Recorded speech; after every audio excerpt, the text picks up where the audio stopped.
Hi, everyone. Welcome back to more Gravity Sketch VR modeling tips and tricks. And I'm going to talk about all the questions. These are buzzing a little bit because of the resolution, so I'll put those off to the side. I made one first page larger. So this is a continuation of the Gravity Sketch webinar that I did yesterday. Thanks for everybody showing up. And since we didn't have a lot of time, Jaron went through and pulled the questions out of the chat that either I hadn't answered during the chat or the webinar and presented them here. He sent them to me today. So while I still have momentum, I thought I would jump in and try and answer some of these. So can they create a Workspace preset? I think you're talking about the presets. So in regards to the workspace that I use in lighting, etc. So let me just show you how to do that because it's very simple to do yourself. So when you go to the gear, let's get a clear background behind this menu. So when you go here to the gear, these are all your top level menus on the left. And go to the gear, you're going to have these four across the top. These are your sketch aids. The only thing I really ever change here would be the stage floor. You have a circle, and you have a square, and that auto sizes based on the size of the model that you've dropped in. World axis sometimes I use if I'm tumbling the view a lot and I want to always be able to see where it's vertical, so you have the green axis there for vertical, but I don't use it that often. It's helpful though when you import models, so if you go to the prefab and you are bringing in figures, for instance, let's just say we drop in a figure here, we say yes. You see how the imported figure will be right at the 000 of the world space. So if you're bringing in a part and it's very small and you already have a model in your scene, it's going to drop that model right into there. So if this was a smaller part, for instance, it might be hidden inside here, right? It would be down inside the vehicle, maybe just below the floor right down here with its center. So if it was, sitting on the ground before, it would sit on the ground, or if it was floating off the ground, it will remember the position when you made the prefab. It will remember its position relative to the world space. So world space is important for that matter. A lot of times it helps me to find the parts when I'm importing them from the prefab library. So that's pretty helpful to know is where is your 0 point in your scene. I never use these to zoom in or out. This I use all the time. I think vertical locked is default, but I really feel that in order to do longer hours and to be more comfortable in VR space, having vertical locked is very helpful. And then I do a lot of symmetry because I'm doing products that are symmetrical. So a lot of times that's turned on. I don't usually have it visible, but you can see that you can make it visible. Here it is as a ghosted plane. And there are a couple of different styles. I think one is relative to the model or world space. I'm not sure about the other. Looks like, and I think it's relative. Oh, this is relative to my model. Looks like this edge of the paper here is defining, and then this edge is defining. This one is based on world space. It seems to have no relation to the objects, but it's related to the stage floor, which is also centered there. So, but typically don't really have it on. I just use that button.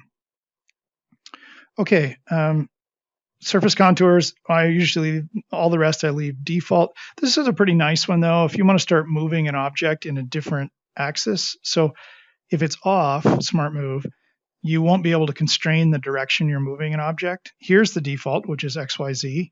So what you do is that you align your controllers one right behind the other. And when I click on the selection sphere, which is this little ghosted sphere by my dominant hand, and I'm right-handed, so I'll say my right hand. So when I intersect a surface, you'll see it goes red. It tells me that it is selected. Okay. Now, if my controller is not behind the other one and it's selected, I won't have a constrained line pop up. You'll see there's nothing. Then I bring my controller in behind it, and as soon as you get close enough in this sort of general range, and they're both pointed the same direction, okay, whatever you have selected, I could select all of this, for instance, then you can move along that constraint. And I can go vertical, for instance. I'd have to go, let's go a little larger so I can see the line. So there we go. So there's the green line shows up. I can move this up and down. Now, as soon as I start moving, I can move my non-dominant hand out of the way. It doesn't matter. It's going to stay on the line. And also it's going to show you the actual dimension that you're moving this up and down. So say you want to put something out of the way to move something, you might want to move it up and just remember, oh, I moved it, 1.2.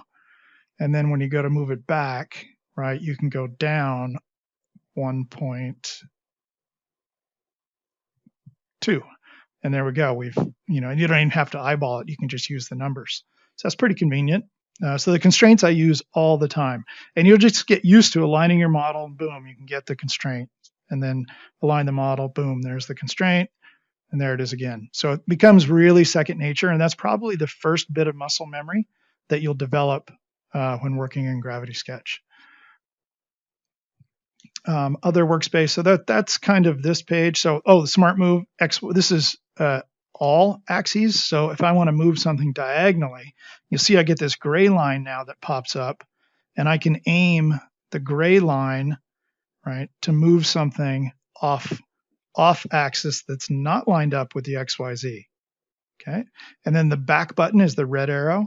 So when you want to undo something, you just undo with the red button. Smart move mirror, smart move. So I'll leave it on XYZ. Surface contours enabled only in edit mode. So what that means is that when I pick a part and I switch to edit mode, which is hitting the blue button, so you hold, it's kind of like rubbing your head and your stomach at the same time. So you need to hold the object with the selection sphere.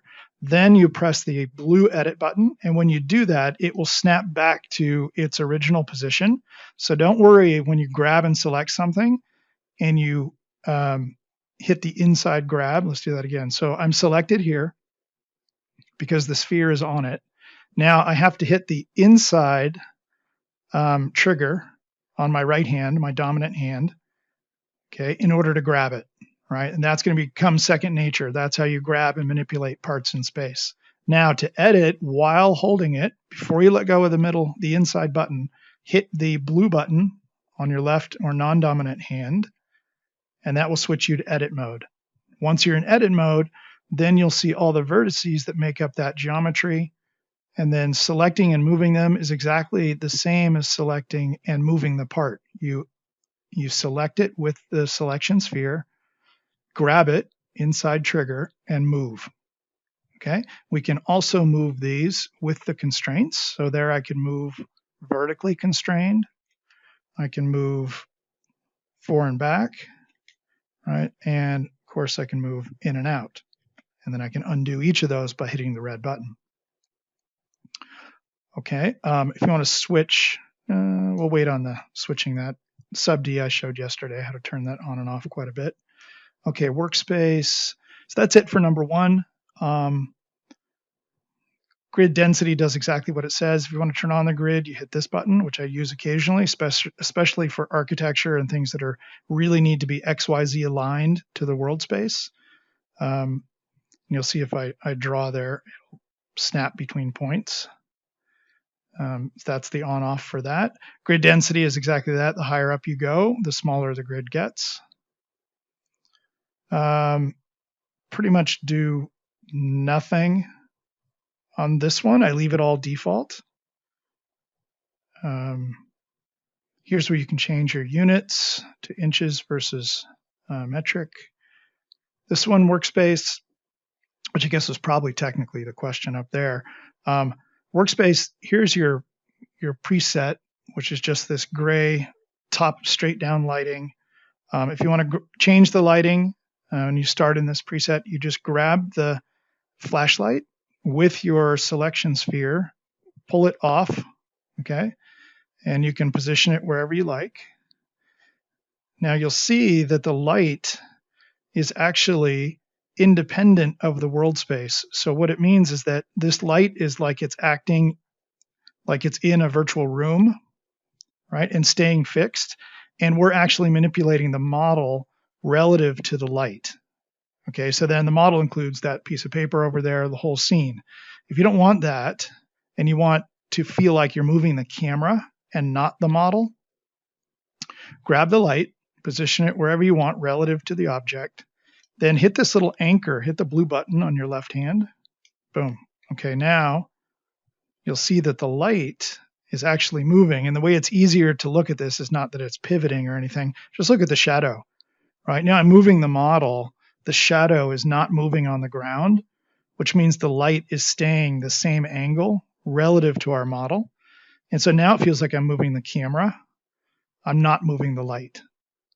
Okay, so that's how you have two options there for light control. If you want to put it back, you just anchor it again. Okay, now it's the default. And so a lot of times I will unlock that and leave it unlocked. Now, if I get rid of this by hitting the menu button to make it go away, I still see the light. So how do I hide that? You just grab it and hit the red button to delete it. It will then anchor it back to the menu. So I would just go through these, play with them a bit, see what you prefer. I tend not to work in this one ever, or this one that often. I tend to really go down here and do my custom 3 gradient, but I'm changing these gradients all the time. There's no right or wrong. It's just what looks good relative to the surfaces and colors you're using. Shadows I usually have in the middle position. This will really help performance though. If you want to do a lot of modeling and your modeling is getting kind of heavy, then take and turn off the shadows. I don't know what's the difference honestly between floor shadows. This must be for one of the other scenes where the floor is visible. But in the middle mode is where I leave it. I don't use the floor grid much at all. HDR, what that means is that when you have a reflective surface, let's just make this a little bit more reflective. Let's take this. I'm going to grab it, and then you can just, while you're holding down the grab tool or the grab button, you can move the eyedropper in and out. You can pick different colors. So you can pick colors and then values you slide in and out. Okay, so let's do something like that. Now I want to make it reflective. I'll grab it again, hit the color palette. So don't worry that it's moving, right? As soon as you hit the color palette tool, it's going to snap back to its original position. You go up here and you click on these spheres above. Basic, reflective, tuned material, the flat. Flat is good for like a fake glowing polygon, honestly, because there's no shading at all on it. And then clay. Clay is probably the most sort of easy to look at on the eyes, but reflective will do here. Now you see it actually looks very, very flat. And the reason for that is that when reflections work, they really just reflect the environment. So if you want to have environment reflections, and right now, I think this is still Unity driven, is that when it reflects the environment, it doesn't reflect, like for instance, that big white piece of paper with a bunch of text. You don't see that reflecting on the windshield, right? It's because it doesn't reflect other objects in the environment, doesn't reflect the floor, for instance here, the stage floor. All it reflects is the HDR, which is the surrounding values and gradations. So you'll see here I have a 3 color. So it's sort of dark blue, light blue at the horizon, and light gray below. And if we come in here, right, it's not, of course, reflecting itself into these panels. It's only reflecting the surrounding gradation. So think of it as you're inside a big sphere, and it's going to reflect what's below and beyond your scene. So if you have a lot of things around this, that may not work great in an interior, for instance, because we don't see any of the gradations in our environment. So I'd probably not use the HDR shading for a reflective surface in an indoor environment. But for outdoor, we still see a lot of the sky. So if I look from over here, seeing the blue sky on the tops of these surfaces works really nicely. And seeing this light value underneath these undercuts also works nicely. And the way I did that, right, is just made it this light gray below. So you can now come back in here and you can play with your gradations. Let's say I want to intensify that, hint that it's really on something white. Just pull that all the way up to white. So that's our straight down. That's our nadir. Our zenith is here and the horizon's there. So we could start to change our environment, change the colors.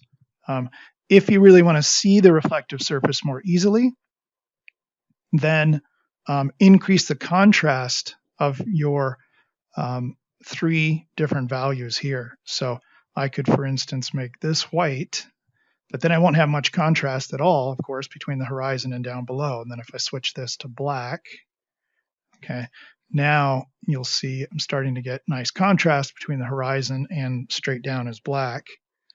And so you'll see through here, I'm very able to see all the imperfections in the surface. So we'll put it back to something a little bit more natural. Let's pull this a little bit brighter.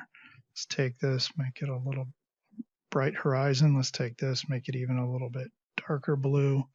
So there we go. And blue on blue, of course, doesn't look great. So you could just go and change the color of this. And of course, we can go lighter, darker. If you go black, you're really going to show the imperfections. Let's go all the way black. Now you can see over here, if I was going to make this a tighter model, I've got this change right through there in value. So you can see I've got a dip right through there, and I've got a little bit of work to do around this, depending how quickly I want this little bone line to fade out. And that would be the next level of modeling. I'm getting off track. So let's go. Okay, let's see. I've lost my material, the yellow. It's no longer here as one of the ones I can select. So how do I get it back? Okay, you hit, you need to bring back the eyedropper. So there's a little thing called a tool belt. And when you sign up for Landing Pad, you'll have access to the tool belt. Now the tool belt has a bunch of other beta tools on it. And so here's an eyedropper. You can just grab it again with your selection tool. Just grab it. And I say, I want to sample that yellow. Now I've sampled the yellow, and now I grab the paintbrush, okay, and I want to apply it to that exterior. So you just grab it, you intersect it with the surface. Zoom in here. You just take just a small corner because you don't want to go too far. You'll get all the other surfaces. Okay, and we can undo that. So just enough to engage the one you want, and then you click your index finger. It will apply the color. So now you have the color and the material are back. Okay, and to get rid of this, you just swipe away. So to bring it forward, it's hidden all the time. You just swipe like this, holding the inside trigger, and swipe back. Okay, I think that covers the workspace. This one was just some defaults. I always have a tool belt turned on, contextual measurements, I always have that enabled, and the grid, I always have that enabled. So that's really the whole rundown of my workspace. That was I'm sure I hopefully covered a few of the other questions on that first one. Is there a way to add some basic functionality to the model, like a pivot point to open doors? That would be really cool, and that's an excellent idea and suggestion. I think that is on the list. That would effectively be something like a locator in a polymodeling program like Modo or Maya, but there are ways to do certain things. So for instance, if I engage this move tool with a surface, okay, let's do, well, because this door is not separate. Let's do something. That's all right. We'll just pivot the whole thing. So if I click and engage it, it will set that tool. I'm holding my inside trigger finger still. Okay, and now I can use this to constrain and move, just like I use the controllers. So you don't have to use the controllers for a constrained move, but I find that it's faster and more intuitive if you're doing XYZs. Where it's really nice is when you click and then you hit one of these little squares, it will constrain it on a plane. So this is the XZ plane. And so it's the red-blue plane here, and it's staying on that plane, and I can just slide things around. This is really convenient when doing things like furniture, and you want to move things around a scene quickly. Then I find using that and hitting the plane and you can just, because otherwise you have to go X, then Z, and back and forth, back and forth. This is a great shortcut. Now, I thought I saw Emil or, yeah. Okay, so you can position the center for the pivot point. So say I wanted to pivot this door open, I would put it like somewhere there. Okay, so you do that by grabbing the center. I activate it with the center, with the forward. I'm still holding the inside trigger, and I activated it with my index finger. Now I can grab this and I can pivot like so. I'm going to undo it, and let's see if it remembers. No. So you have to just locate it each time. But let's say you were staging something and you wanted to open some of these elements, then for sure you could take it, and let's say we had the rear hatch here. I want to take the rear window. I'm going to now move this position, and because I'm in stereo vision, actually it's snapping to the surface, which is really cool. So I'm snapping to the surface. I'm going to go right up here where I think there's going to be some sort of hinge. Whoops, forgot to activate. So grab the square, the cube, I should say. Before you let go, grab the ring you want, and let's open the rear hatch. Okay, and then let's undo that. That's super cool. Okay. It doesn't remember those, unfortunately, but maybe in the future that'd be a great thing to add, which is it could remember the locators. Would I agree that clay modelers are perhaps more suited for sketching and concept surfaces over flat monitor digital modelers because they're familiar with modeling concept in true 3D space? That's a yes and a no.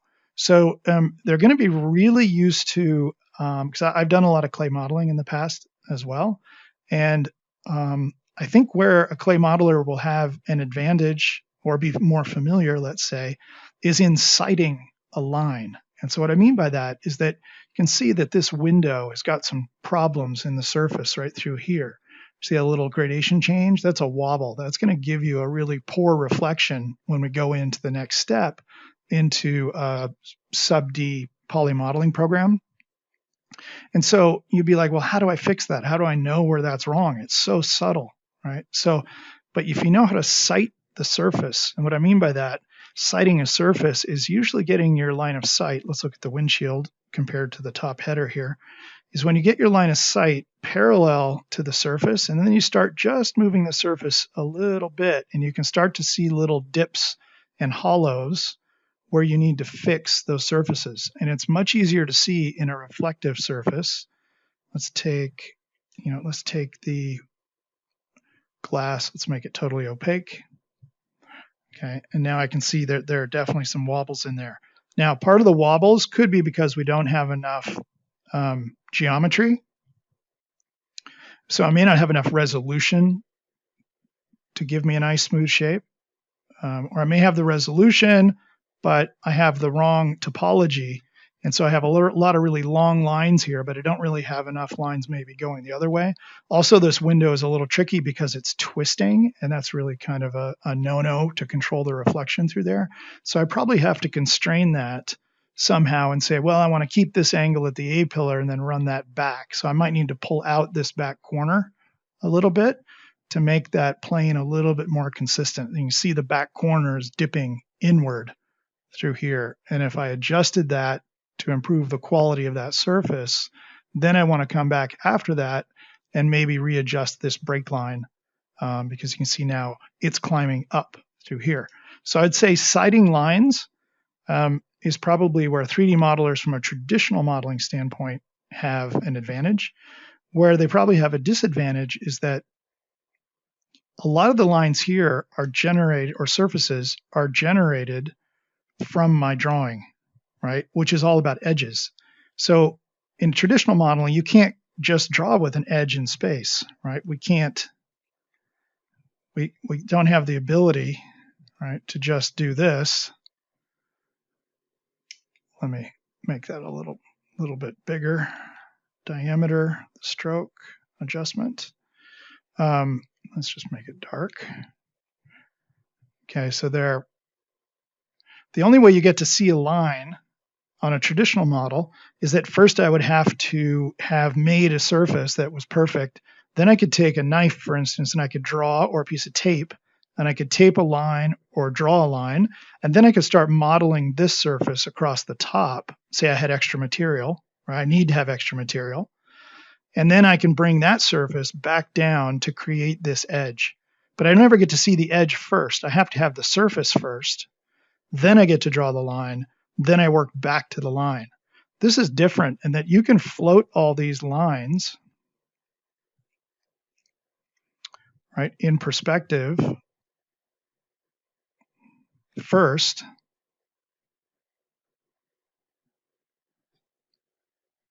We can make a really fast little wireframe here. I was just duplicating that, and then we could start to manipulate this. We can start to pull that and say, well, I want another line down here on the ground to work to. And I'm just starting to work my sections back to that. So we can build a wireframe extremely fast. And what this is more like is this, of course, is more like drawing. And so that's where I would say I would feel that my drawing skills are more helpful to me than my traditional modeling skills when I jump into VR. Also, when you're working with surfacing this next, it's all about polymodeling and sub-D modeling, which is very different than subtractive or additive modeling. So I would say that programs like Medium, or now Modeler from Adobe, basically any voxel-based modeling program, which this is not, it's sort of based on volumes and doing additive and subtractive work. That feels the most like clay and the most like a traditional modeling environment. This feels more like a drawing environment with then surfacing back to your drawing. And so they are fundamentally different. I enjoy both actually quite a bit. But that's my thinking behind 2D versus 3D and or 3D digital versus traditional modelers jumping into the space. Both will bring skill sets that will be helpful. It will just feel different, and both will have pros and cons. Gravity Sketch is my favorite way to create software. Yes. Does it change the way that I design and create because I'm having so much fun? And the answer is yes. Because whereas in a traditional modeling program, I would probably run out of interest because it's too labor intensive to go in and make those changes, and even to rough out surfaces or even to just do a drawing like that. The interactivity of seeing things in stereo vision makes this almost game-like, and it becomes almost addictive as well, like games, in that it's such an interactive, fun way to create forms and look at volumes. And the other thing is that relating to an object in one-to-one scale, which is a real superpower of working in VR, right? The fact that I could then go inside, let's get our glass a little transparent again. The fact I could sit in here, right? I can recline in my chair and put my hands on the steering wheel and start to figure out button placement, all that sort of thing. Say, I want something kind of there, and I need something, or latch over here is where my hand hits the door. I want something there. So I could start marking off landmarks. That's pretty awesome. Now, how do I know I'm one-to-one scale? Well, what I usually do is that I get behind the mannequin we've put in here, and I just sort of move through the mannequin where their head is, because then it puts my head in the right spot. And now it's a scale issue.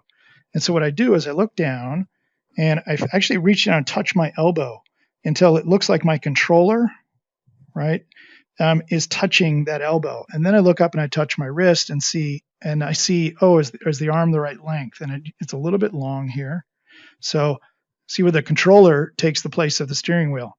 And then I touch this controller, kind of the inside button is where the grab sphere is. So I know that that's where, right, my wrist is. I can feel it, and then I can feel my elbow here. And I'm pretty spot on right now, wrist to elbow, and the controller looks to be in the same spot as the steering wheel.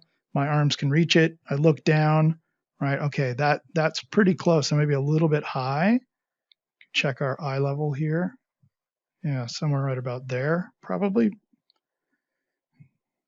I mean, the mannequin is kind of a, a rough approximation of a human figure, but you can get all the lengths that way. So that's how I move in, and I know I'm 1-to-1 scale, and then I can start to really check sight lines, things like that. I can look behind me, check out, yeah, this is a tiny car, right? You're going to be shoulder to shoulder with somebody in this. So that is how I do that. And so, yes, I think I have a lot more fun.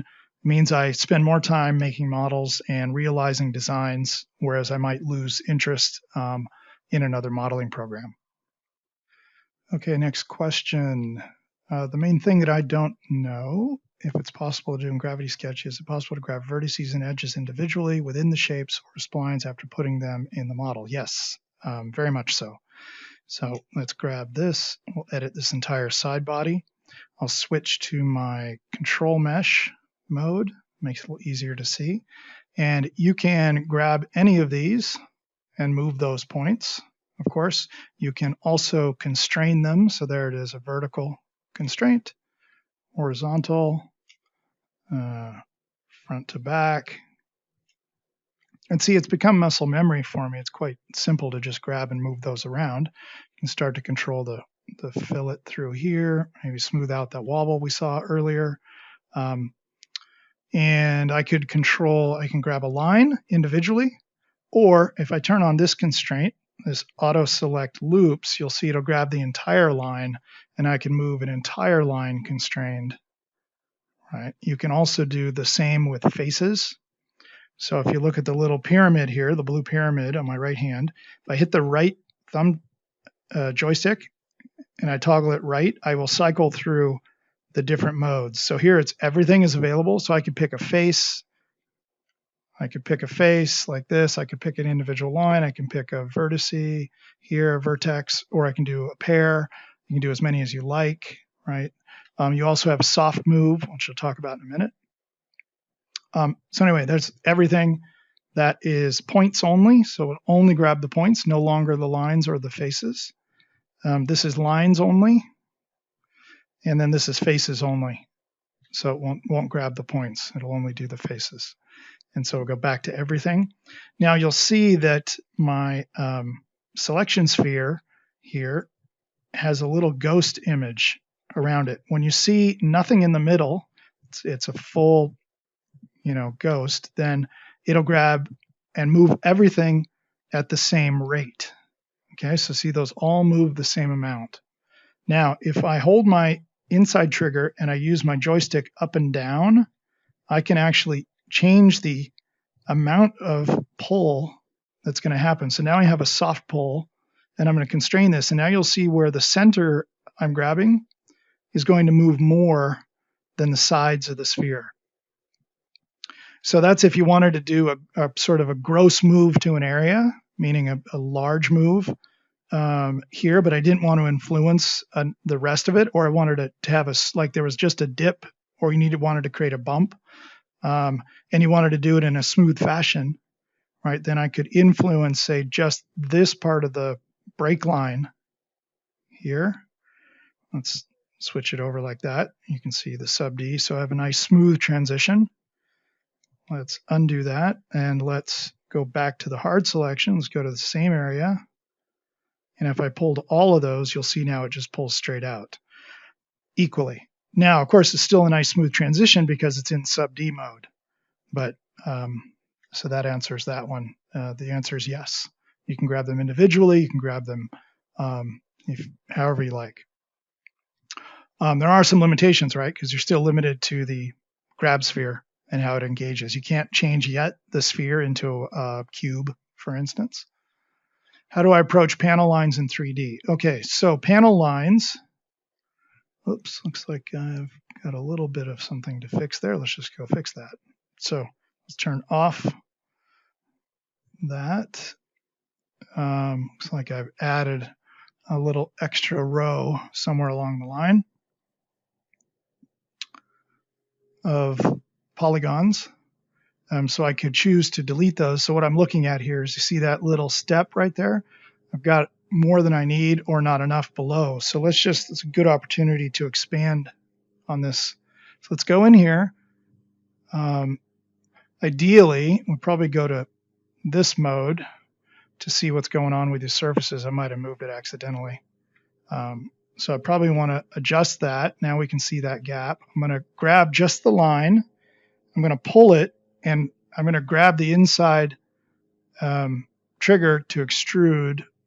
Sorry, I grab it, pull it, then I hit the front trigger to extrude the line.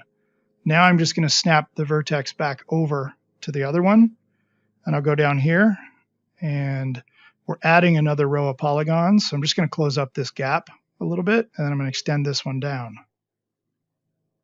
And then I'll go cut a new line once I fix this area. So there we go. It doesn't quite line up, so just grab these guys. You can just manually move them around. You might need some more geometry through here to get the right snap. And like we can, usually you can actually get pretty close. If you started with a nice surface, then you add your cut line, you can still work with it. Okay, so how would I do a cut line to start with? Let's go here. See, my window's a little bit in the wrong spot, so let's just adjust that down so it's not intersecting. Let's grab the roof panel, and let's say I wanted to put a cut line running right along here. So let's go to the poly mode, and I would just add another edge loop like that. Then I would go to the select face mode and select the entire loop, intersect two, hit delete. Okay, now of course your topology, where your vertexes are, need to define your cut line. So you have to plan a little bit ahead. So you see over here, my topology is lined up with where I wanted the cut line. In order to do that, I had to place a couple more edge loops. Let's say I didn't want that cut line there. I might want it over here. Well, I might need to add a couple of edge loops there and then delete. Okay, now this is not going to be very nice if I go to sub D. Actually, it looks pretty good. But up here, this is a better example. See the radius that's getting formed? It's because I don't have enough resolution at the end of the line. So what you do is after you cut the line like this, you just snap in two more, like either side of your cut line, two more edge loops like that. Now we have a nice little tight radius because the points are close. These might need to get even closer, so you can just pull those closer. The closer they are, the tighter the radius will be when we go to sub D. So there you see I've sub D'd it now, and I have a nice little tight corner. And I have, two part lines. So it's all about planning your topology, and then you just delete, and you've got your cut line in 3D. Let's say you wanted to be able to just play with this separately from the rest, because you see they're still connected. If I want just this element or just the outside, what I would do is I'd just go up here, raise it up, constrain vertically, hit your index, and I've duplicated that entire panel. Now I go here. Okay, let's turn off again. Usually turn off the sub D because it actually is easier on your computer. Let's go to face constraint. Now when I pick this, I can pick the entire face, and I'm just going to delete. Let's delete these entirely. Okay, leave it up there. And you go back to this one. Let's turn that off, and let's pick an entire loop. Let's constrain it to the face. Okay, now we could pull this one back down to line up with the other.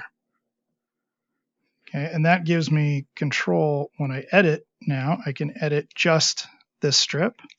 I can also apply a separate color to that, and I can independently subdivide it because I detached them. Even though they're on the same layer, it does not remember the history of its neighbor, which is what will happen if you just delete a line. And here you can start to fine-tune your cut lines, all that good stuff. So that is how you deal with parting out your pieces and working with cut lines. Gravity Sketch seems like the most fun way to create in 3D. In my experience, has the fun made to design a different way. Software tools, technique, transcription. Yeah, I think that I answered this one a little bit in the middle up here, this guy, about software and how I feel emotionally about designing in it. I think fun goes a long way, and people have forgotten a lot about how to play. And so I think if you can bring play back into the creative process in any way, then it really opens you up to making new discoveries. And I always learn something and discover something in the modeling process as I'm building shapes. Then you start to see things. So one of my students has a great saying that if you want to be creative, just create. So what he means by that is just start, right? So even this, I start to see things in this little wireframe. And you can start just playing and moving around points and adding other shapes, right? And you're like, oh, that looks like X to me, right? Whatever X might mean. And then I want to see if I could make this, can I add another line through here? And how could I make that curve work? And so you start to just play, right? And then and that's how you extend. You just go off the end of your curve and you just click with your index finger again, and you can add more points. Of course, you can snap those around, right? And then you start making discoveries, and you might just come up with something here that maybe it's not relevant even for this current project or what your initial expectation was, but you can save it as a prefab, and then you can go back to it at a later date. Oh, snap it to center. Again, yes, very much a believer in the power of playing, especially in 3D, because that's a lot of what we create. And this is where I think the drawing ability comes in. You see that, I know that if I'm going to add a section through here, it has to go through that other red section if I want it to create and define a common surface.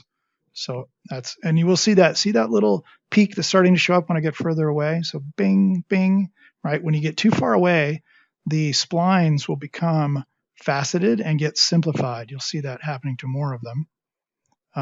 So just be aware of that. So don't try to go far away like this and evaluate those lines, because the resolution goes down as you get further away. That's where I think using a line drawing before you start your model is better. So there's still resolution limitations to the rendering engine. You can open up a quad view here. So I can just grab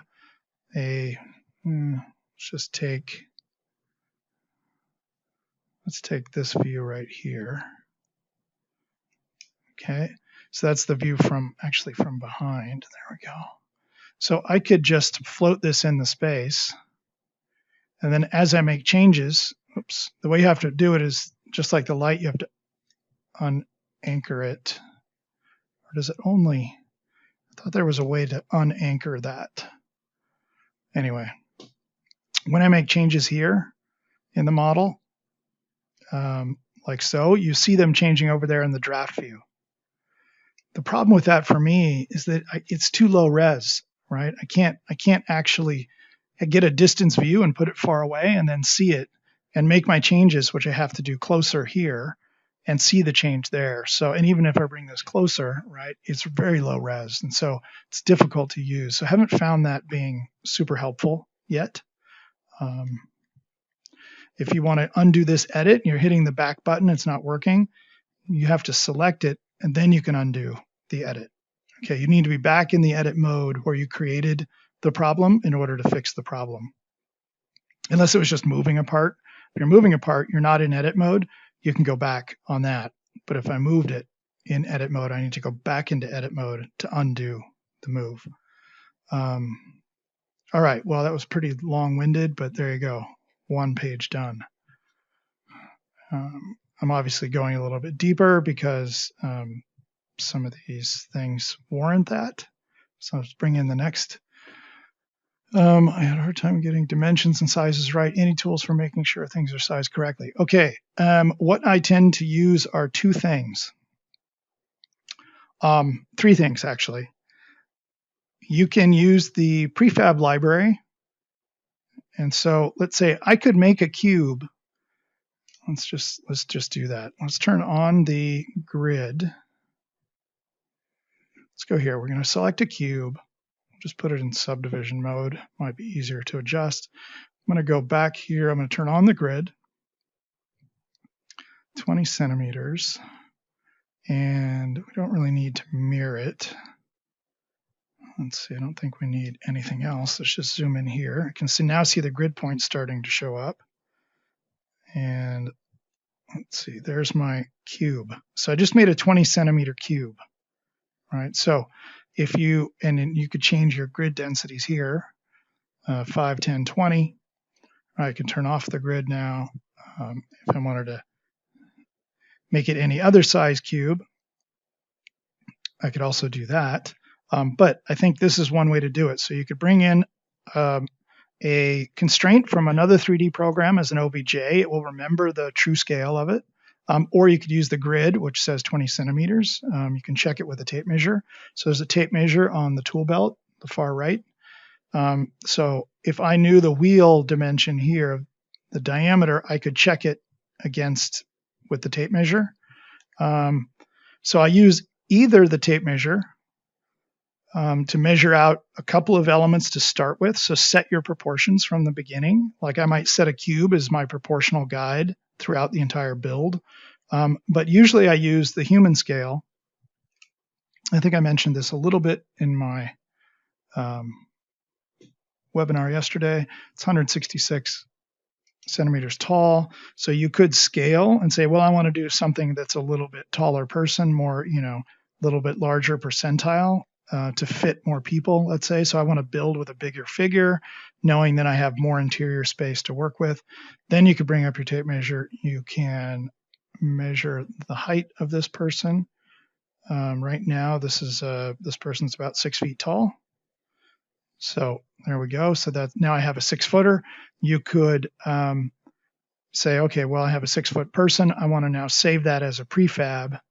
So I can go back to the prefab menu, go here, grab this. And when I grab it, it will activate and say, drop stuff here to make prefab. Great. I'm going to drop it right there.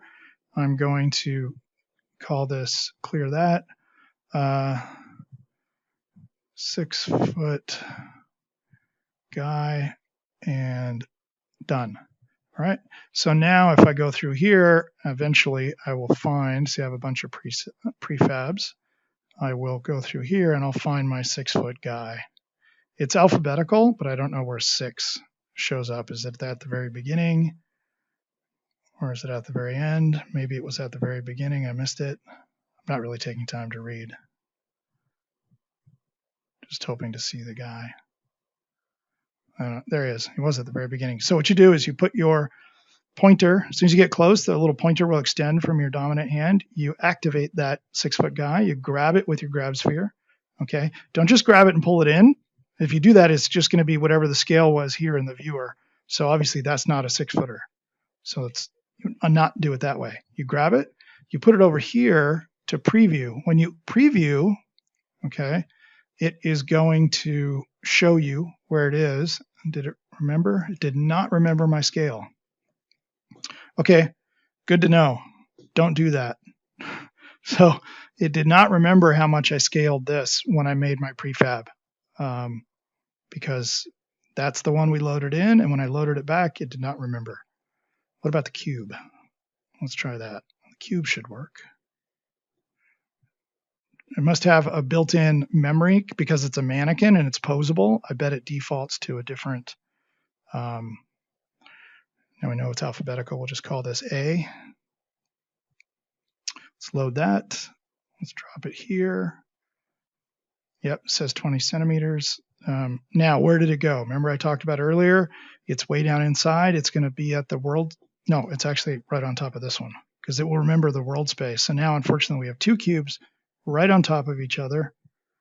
And I'm probably not going to be able to get that one to, let's move it out here, duplicate it. Okay, there's our original. Let's delete that. Let's load this one. There we go.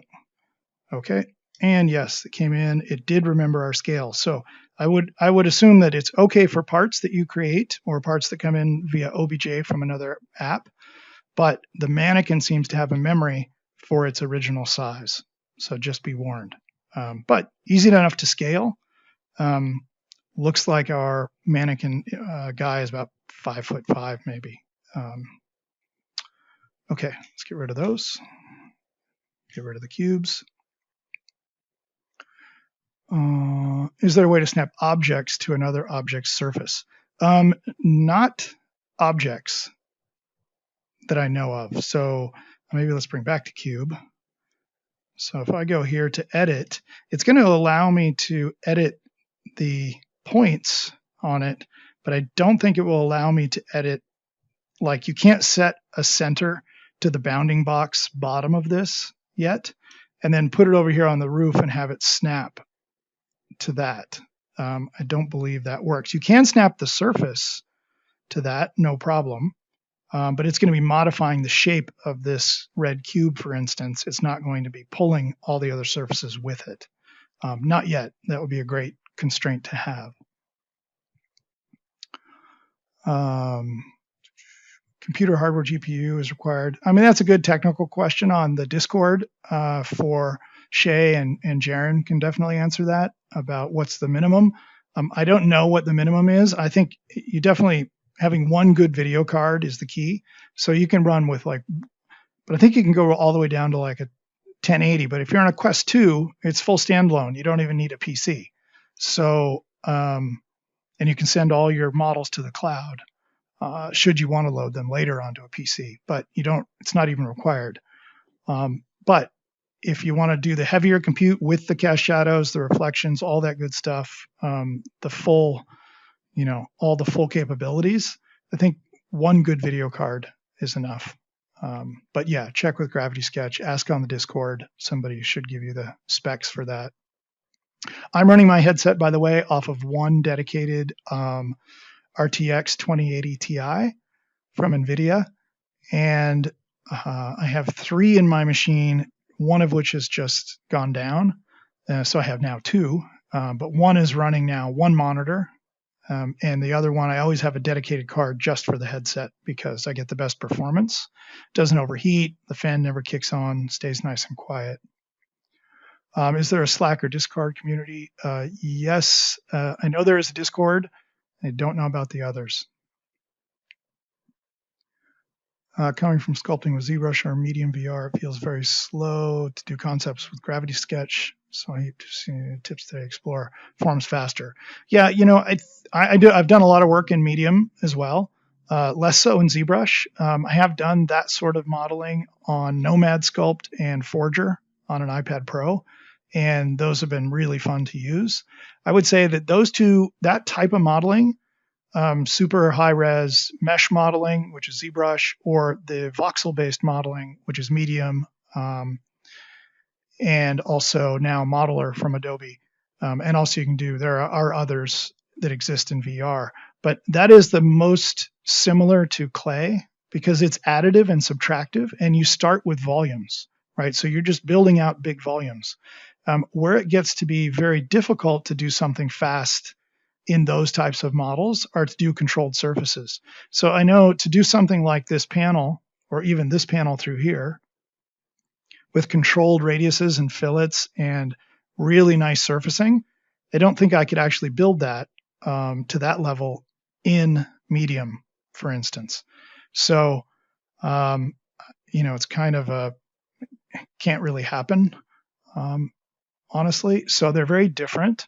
But I've done some really fun organic modeling in Medium, and it just depends how high resolution your machine can handle going with the voxel cloud in order to do really mechanical presets. The cool thing about doing the mechanical stuff in Medium is you can import the OBJs. Like say you made a bunch of things in ZBrush, export them as OBJs. You can bring them in as modifiable meshes into Medium, just like you can here. But over there, they're actually, it'll convert to a cloud, a voxel cloud that you can start to manipulate. So I would say do both. I like them both. Not wearing glasses in my headset. do I have any issues with not using them? No. And because the reason I wear glasses is just because I'm getting old. And so I have the inevitable softening of my focus. And so they're just magnifiers. My glasses are like a +2 now. So since this is already kind of fuzzy in this environment, having it be a little more fuzzy is not really a big deal, as compared to the hassle of trying to fitting your glasses into the headset every time you take the headset on and off. So far so good. It's still acceptable resolution for me to model. At some point, I probably will have to put on my glasses in the next few years, probably. So thanks for reminding me. How long are my sessions in VR? I tend to, I just sometimes they're short, 15, 20 minutes. You jump in between meetings. You can jump in really quickly. And I love that about VR is you can jump in. I set my timer on my Apple Watch, and I can have a reminder of when my next meeting's coming. So I set it before I jump in. I just jump in. I get into modeling or just exploring and playing with shapes. And then bing, I'm been reminded I need to jump out, pull off the headset, exit, jump onto my call. I'm done with the Zoom, back into VR. So they can be really short and spontaneous, which is great fun. It doesn't take much to load up a model. But on the long side, I think I don't run more than about 3 hours for a single session. That's kind of when I just can't take, I have to stand up and move around and, rest my eyes a bit. So somewhere in between there. Quick to max 3 hours. Do I get eye strain from staring at the VR goggles or works? No eye strain. The only thing that happens is my eyes get a little bit dry. But quite honestly, sometimes if, I blow a fan towards me while I'm in headset to try and cool down the sweaty head, forehead. But actually, I think the sweat makes it higher humidity environment, which keeps your eyes a little bit, a little bit more moist. So it's not always awful to have the sweat. But just dry eyes. It's a little bit more strain than working on a flat screen, but honestly, my eyes at the end of the day both feel tired, whether I'm working on a flat screen or I'm working in VR. Wish we had a gray floor. Okay, no problem. So let's just get rid of the stage floor. It's gone. Now we have no floor. So what we're going to do is we're just going to make this cube our floor. So what I'm going to do here is I'm just going to delete this set of points below. Okay, and now we just have the 4 points. And I'm just going to move these out. Now you'll see it's impossible for me with my handle here to grab both of those points and pull them back. So you grab the line and pull. And here you take the line and pull. Okay, and then we'll undo that. And now we're already at the right height, actually. But we can adjust the height here as we like. So I'll intersect the tires a little bit to show a little bit of weight in the car. And now we can change the color because it is its own piece of geometry. So you wanted gray. So there we go. There's gray. I'll show you another cool trick. So the other thing you can do is you can assign a texture to that. We're going to lose something and we're going to gain something and we're going to lose something. See, this has a nice cast shadow on it. Right now, if we put a texture on this ground plane, we're going to lose the shadows on the ground plane. But I have made these textures. So if you grab it, and it has a nice blurry edge, so it's going to blend into the background. So I'm just going to grab this, bring it into the scene. By bringing it into the scene, I'm going to unlock it with the anchor again. So now it stays with our scene. And now by bringing it into the scene, when I go to my color palette, I see it's a selectable material. So pick your ground, hold down the palette, pick the preset, which is the ground. Now you see it looks awful. Now, the reason it looks awful is because this is a sub D surface. We don't want to put it on a sub D surface. It won't work well. So what we want to do is put it on NURBS surface. So I'm going to delete the floor. I'm going to go back to I'm going to go here and create a new NURBS surface. I think we could just, we could do it one of two ways. I think we could just texture a regular cube, which will be easier for us to scale. So I think there's actually a plane here as well. Let's just take a plane. Okay, and let's go to turn on the grid. And there we go. You can see it's already texturing properly. It's just, oh, no, it did not. Did not like the plane. Oh, it's because I have sub D turned on. Be sure that is grayed out. Okay, let's try that again. There we go. Bingo. Now, go here and turn off the grid. Now go back to that plane. Now you'll see it has these preset handles, which will make it easier for me to scale than pulling edges and points. And so now I have made my own textured ground plane. Now you can see what I gave up is I lost my cast shadow on the ground. And if you go here, and I'm sure in the future this will be fixed, is that it would be great if I could pick my materials here and I would get a cast shadow, but you don't. With any of the materials, you don't get a cast shadow on textured surfaces. So you could, for instance, just darken it though, because it was light. So if it comes in lighter, then you can always go darker. You can colorize it. So there's a gray textured floor, which is nice if I'm staging a scene. And if I'm low, we can always add the shadow in Photoshop. There's another way you can add the shadow, which is to basically draw it as a plane and just treat it like a graphic. So if we had it like this, for instance, you could actually just come in here close, draw the shape of the shadow, right, with a primitive, and then just darken it and have it sit on top just slightly above the ground. Anyway, that's pretty cool. The way it's really nice is look here in my background. If I go here and I go to the camera and I go to take a photo, you'll notice now that I have a nice gradation in the background back there because we have the blur is coming from this texture map. And you'll see I have a blurry edge here. So this is just a PNG. There you can sort of see the transparency set to being transparent. When it overlaps, it reveals the transparency again. So I just have a PNG with a transparent background, and it preserves the transparency when I apply it to this plane. But it needs to be NURBS, not sub D. All right, so there you go. That was a multiple ways we can do a gray floor. Just delete that. You can delete it, by the way, and it will still be a selectable material. So you don't have to keep the swatch in there. All right, next set of questions. Constraint axis, I think we've shown that multiple times. So I think we covered that one. Do you ever work more fluidly without a reference, straight sketching? Yeah, sure. I don't tend to work really as much maybe from reference. Let's bring in a prefab. What I might do is work a bit more from a base model. So for instance, I might just start out with something like wheels. Actually, I can just do it this way. I'll just pull apart this model. I might start out with something like this, just out of prefab, and just quickly throw in a model, maybe even no model, and just start to play around, get the tape measure out, start moving these things around, then go here. I don't tend to use the ink tool that much, but for sure you can. And I would put all that onto a separate layer. And then I would just start to sketch. And you can see, just hold down the index. Oops, let's get rid of that and turn back on. I just restarted Gravity Sketch, so I need to turn on. It's not on by default, the mirroring.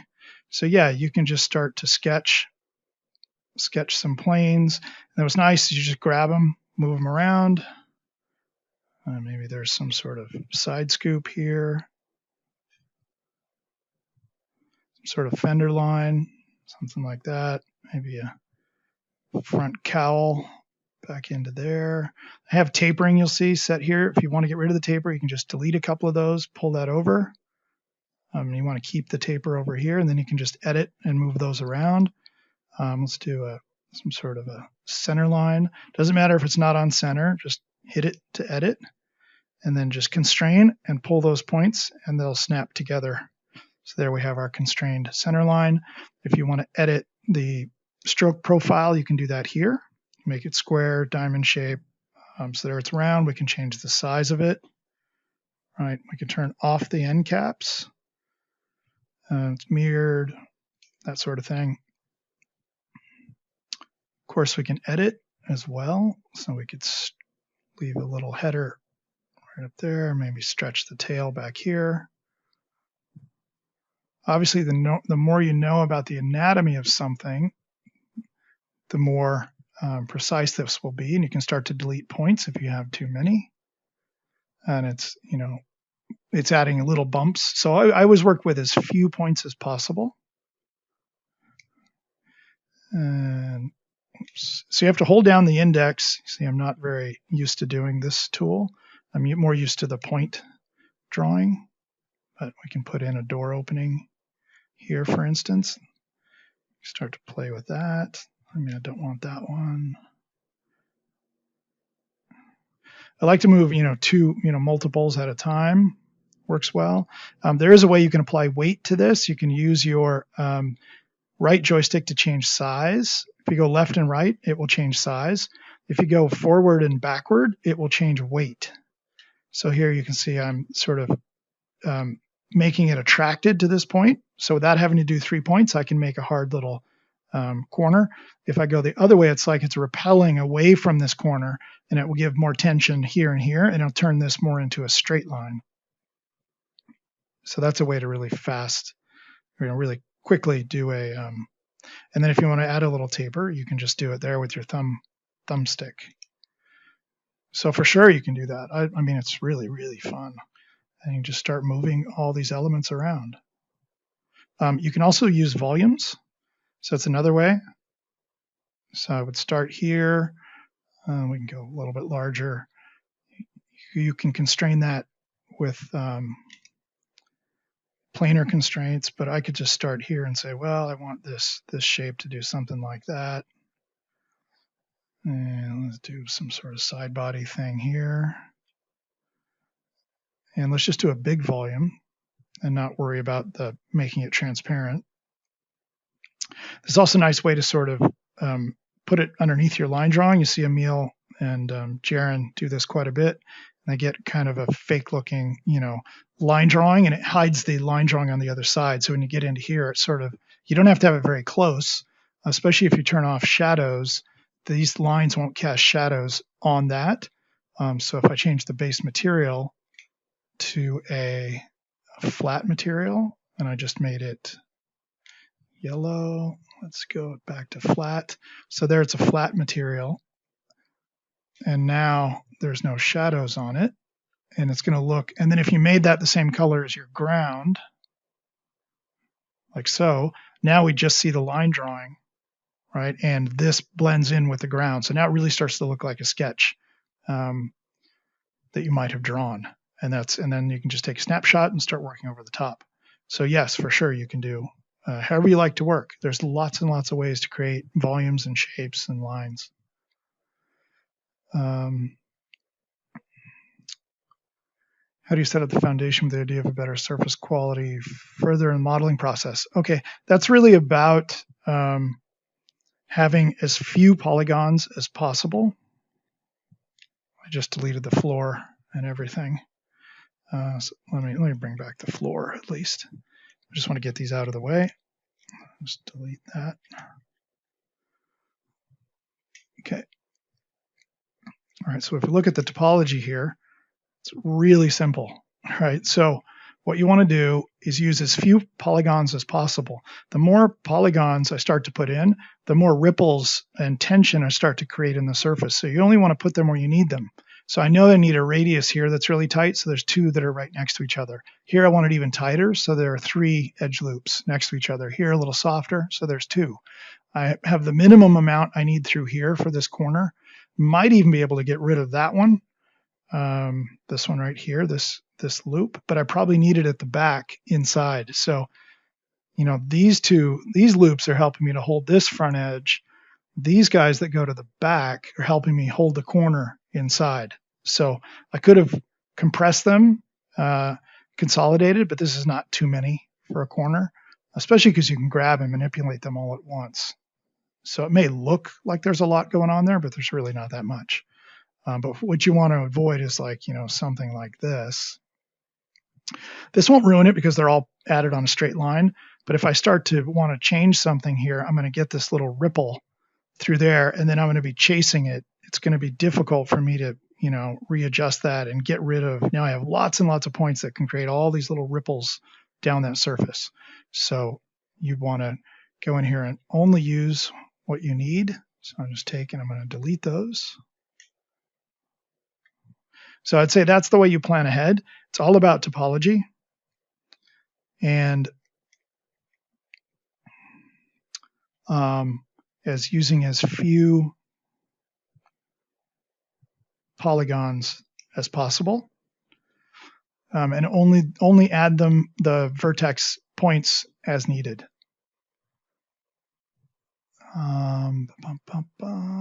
Surface quality, human models found with NGS. Yes, the prefabs go up to the star built-in models, and then there they are. So they're in built-in models. There's also a rig chassis that you can do, and the chassis is pretty fun if you're into doing automotive stuff. You can just pull these around, change your wheelbase. This is an awesome thing to start with as well. So you can do all that, and it gives you the readouts of the dimensions as you adjust. See the numbers adjust. So that's pretty awesome. And again, somebody asking earlier about the question of scale. How do you ensure the scale's right? Start with stuff you know has the right scale. Let's see, there's got to be a way to grab this guy to edit. Oh, turn off the chassis, I think then. Yeah, trash. Yes. So you do it at a different menu level. But there are the people. You can bring in faces. There's a face in there. Let's go here. Let's edit. You must do it this way. Must be different. Oh, it's just on off. I don't know how to move it around. Mannequins are here. We already talked about those. So OBJ files can be pulled into KeyShot, for example. Yes, any program, polymodeling or otherwise, that reads OBJ, FBX, or IGES. So I can go to my Save menu here, and this up arrow, when I'm in the Save menu, is Export, and I go to Export. It's going to spin it around. It's going to give me the overall dimensions of my model. And then I can put it into different dimensions here, and then OBJ, FBX, or IGES are your options. And under advanced options, you can export the render sub-D or the control. The control is the poly version of the sub-D where it's faceted.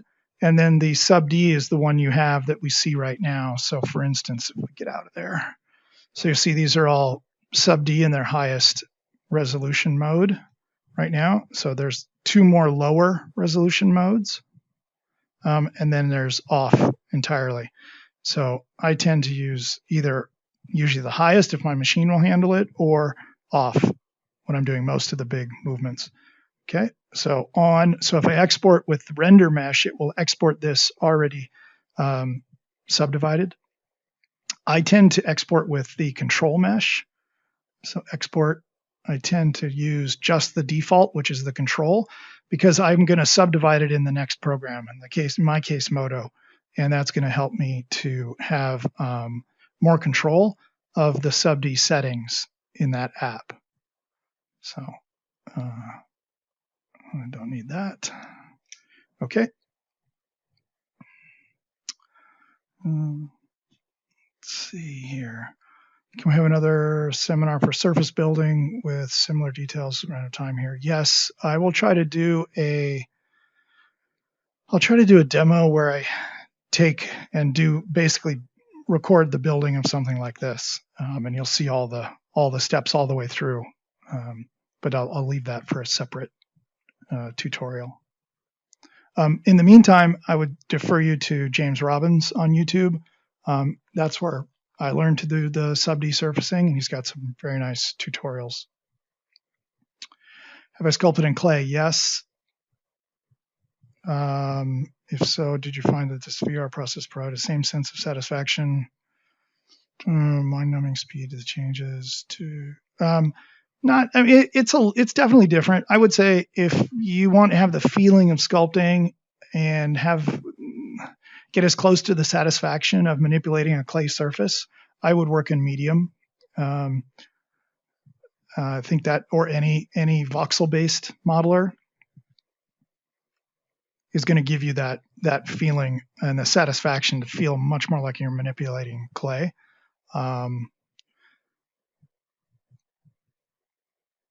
Is this process only a step to improve speed to real-world clay and prototype, or to do art to part? I don't really understand that one. Art to part, maybe it's the sort of vernacular of that modeling world. I think it is for sure a step, and then you could, of course, make this watertight. You can cut these surfaces, right? You could 3D print them. You can cut them CNC, so you could cut into a clay. There have been a couple of nice case studies of a company that built a full size from their gravity sketch model and then hand finished the clay as a result. So I would say it's a step in the process. This is not the end all model by any means. I would say it's the fastest model and the most fun model I can do to get me to pre-visualize a result. But normally I just finished doing a model with Crypto Motors, and we took my gravity sketch model and then it went into Alias, and a Class A automotive modeler from a professional car company, he remodeled it. So he retopoed it. So I would expect that this is just a step almost always, and it would always get retopoed in the next program down the line, because you can't really evaluate this in the proper rendering environment to see all the imperfections. But it's an amazing way to start. Would I change the content of my How to Draw book if assuming students will have access to Gravity Sketch? Yeah, that's one of the reasons I'm putting all this effort into figuring out Gravity Sketch and working in it so much, is either How to Draw 2 someday would come out and include all this VR drawing knowledge, or I would do on a reprint of How to Draw, maybe I add an extra chapter, but that book is already long enough. So I think I would save this for How to Draw 2. So I think all these exercises and experimentation I've been doing are heading sort of towards that, towards another textbook. But I think people still sort of early days for VR. You look at the size of the community, it's small. So I think there need to be more people in headset, and needs to be a bit more mainstream. But it would definitely be a chapter in a book. Okay, last page. Let's see if I've got the voice left for this one. After not talking much during the pandemic, I'm noticing that these lectures and things are a little harder for me to do nowadays. All right. Do you have any advice for warming up? Just doing some sections, I guess.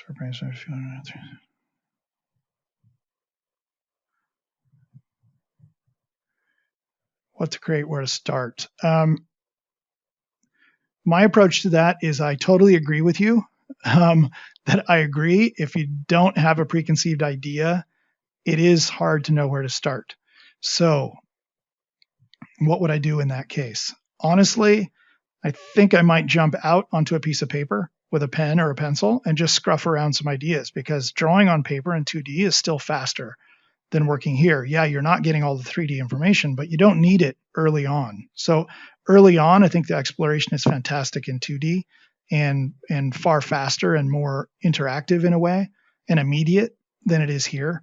I'm really, the immediacy doesn't come into play because this is just equally as fast to see a line.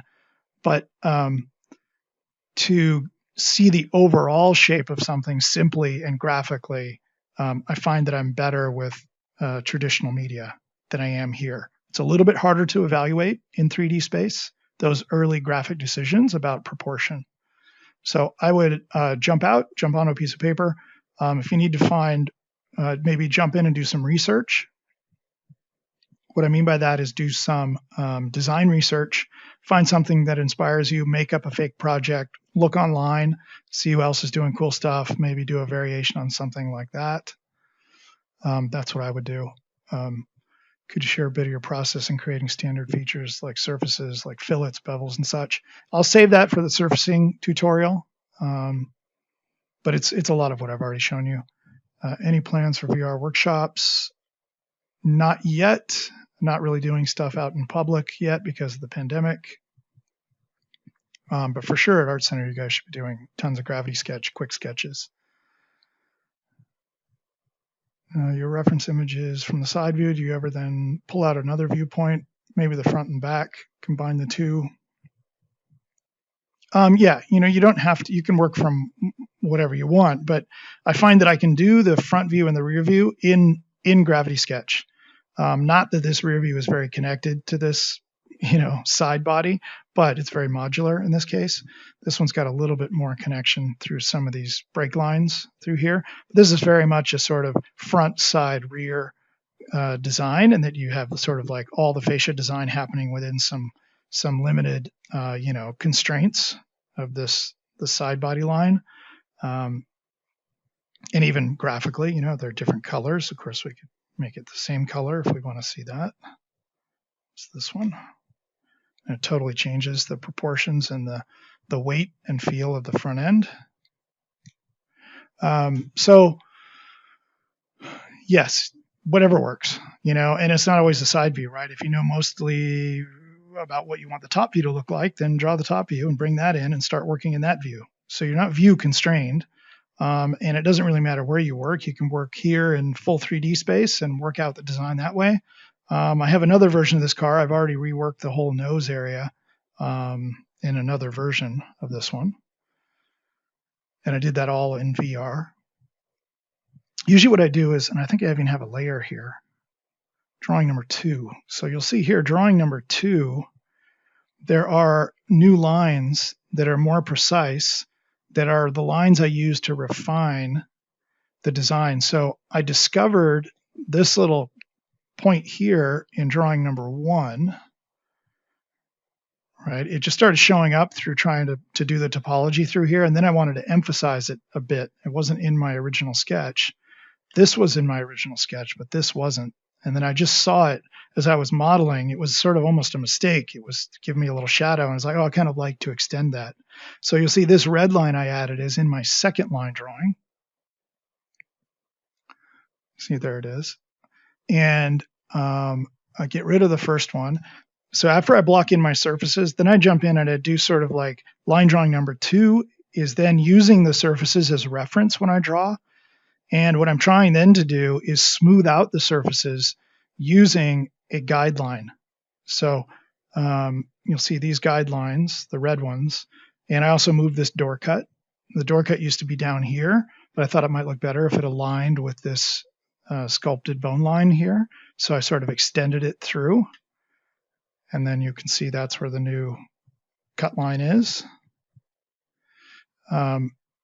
So wherever I want to refine surfaces here, I wanted to make a connection from this corner all the way through behind this little rail. I don't even know what this rail is for, but so you see I drew a line through there. And this is kind of the next, and these weren't aligning in the first time. So I stretched a line here to align those edges. And there's a section through there. So drawing number 2 usually gets its own layer and is all about refining the surfaces with more lines.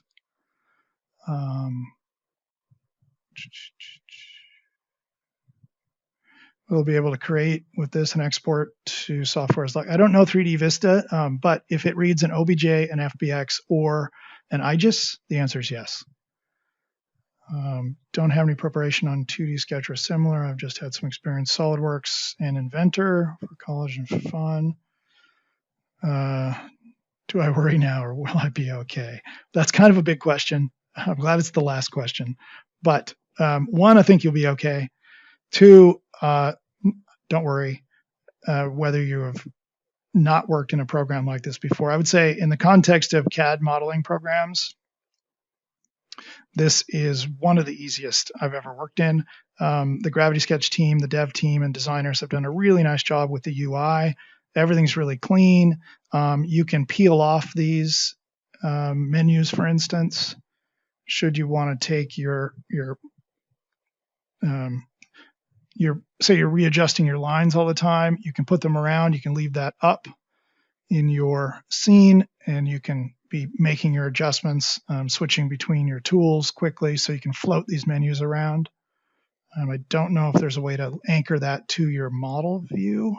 No, it doesn't move with the model, but you can peel them off. If you want to make them go back, you just delete, and it will snap back to your non-dominant hand. So the UI is really elegant, and they've done a very nice job at, you can change opacity of things. You can merge layers just by grabbing two things and connecting them together.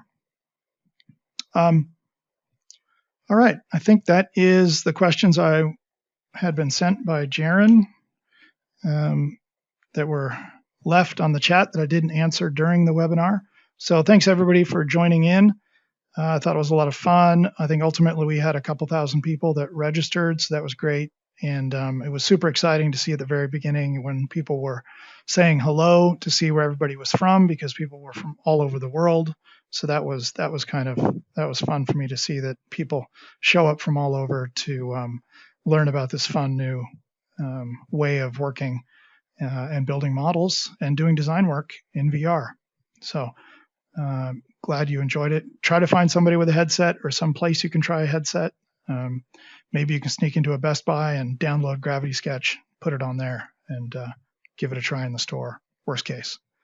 So be well, stay safe, and try to get into VR. I think you'll find it's super fun. Bye-bye.